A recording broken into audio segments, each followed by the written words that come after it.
ইসরায়েলের দিকে ইরানের ক্ষেপণাস্ত্র ছোড়ার প্রতিশোধ হিসেবে পাল্টা হামলার প্রস্তুতি নিচ্ছে ইসরায়েলি প্রতিরক্ষা বাহিনী আইডিএফ। এদিকে হামলা হলে ইসরায়েলকে আরও কঠোর জবাব দেওয়া হবে বলে হুঁশিয়ারি দিয়েছে ইরান।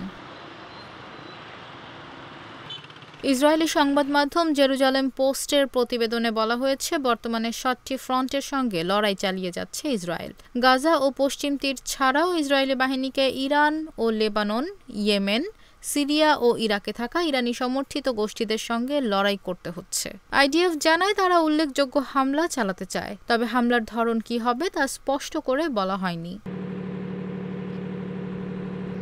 হামাসের সঙ্গে গত বছরের ৭ অক্টোবর সরাসরি যুদ্ধে জড়িয়ে পড়ে ইসরায়েল। এই যুদ্ধের ১ বছর না যেতেই এর মধ্যেই লেবাননের সশস্ত্র গোষ্ঠী হিজবুল্লাহর সঙ্গেও সংঘাতে জড়িয়ে পড়েছে তারা। এদিকে গত মঙ্গলবার ইসরায়েলের দিকে প্রায় ২০০ মিসাইল ছুঁড়েছে ইরান। এরপর থেকে ইরান ইসরায়েলের সম্পর্কে নতুন করে চরম উত্তেজনা বিরাজ করছে।